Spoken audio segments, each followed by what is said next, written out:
Guys, Amazon అయితే ఒక కొత్త ఫీచర్ అయితే తీసుకొచ్చింది. అదేంటంటే ట్రై అండ్ బై. ఇది ఎలా వర్క్ అవుతుందంటే ప్రెసెంట్ వన్ ప్లస్ ఒక డివైస్ అయితే ఉంది. ఆ డివైస్ కనుక మీరు కొనుక్కోవాలనుకున్నారంటే ముందర కార్ట్ లోకి అయితే యాడ్ చేసినప్పుడు అక్కడైతే ట్రై అండ్ బై అనేది చూపిస్తుంది. అది కనుక క్లిక్ చేసి రూపాయలు అయితే కట్టారంటే అమెజాన్ కి సంబంధించిన వాళ్ళు ఆ ఫోన్ పట్టుకొని మీ ఇంటికి అయితే వస్తారు. వాళ్ళు మీకు ఒక 20 నిమిషాల టైం అయితే ఇస్తారు.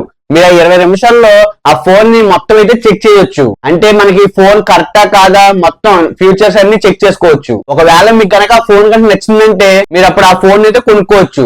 మీరు కొనుక్కున్నప్పుడు రూపాయలు మీకైతే రీఫండ్ అయితే ఇచ్చేస్తారు. అమెజాన్ పే బ్యాలెన్స్ అయితే పడతాయి. ఒకవేళ మీకు ఆ ఫోన్ కనుక నచ్చకపోతే మీరు కట్టిన రూపాయలు వెనకైతే రావు, అవి అయితే కట్ అయిపోతాయి. మోస్ట్లీ హై ఎండ్ డివైస్ లకైతే ఈ ఫీచర్ అయితే ఇస్తారు.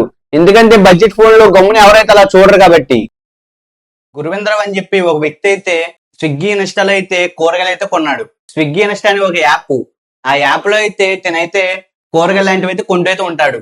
తిన క్యాలీఫ్లవర్ అయితే ఆర్డర్ అయితే చేసుకున్నాడు. అక్కడ 400 నుంచి 600 గ్రాముల మధ్యలోకి అయితే చూపిస్తుంది. కానీ ఇతను కొన్న తర్వాత ఇంటికి వచ్చిన తర్వాత వెయిట్ చెక్ చేస్తే అది కేవలం 145 గ్రాములు అయితే చూపిస్తుంది.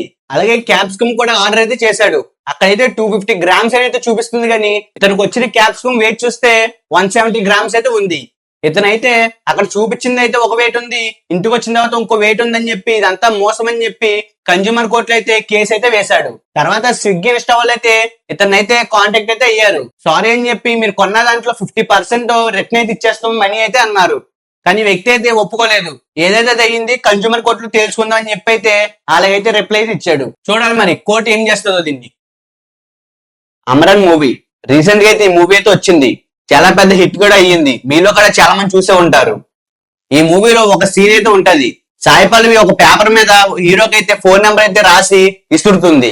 సినిమా చూసిన వాళ్ళు చాలా మంది ఆ ఫోన్ నెంబర్ సాయి పల్లవిది అనుకుని చెప్పి ఆ నెంబర్ కి అయితే ఫోన్ అయితే చేస్తున్నారంట. ఇంతకీ ఆ ఫోన్ నెంబర్ చెన్నైలో ఉన్న ఒక వ్యక్తిది.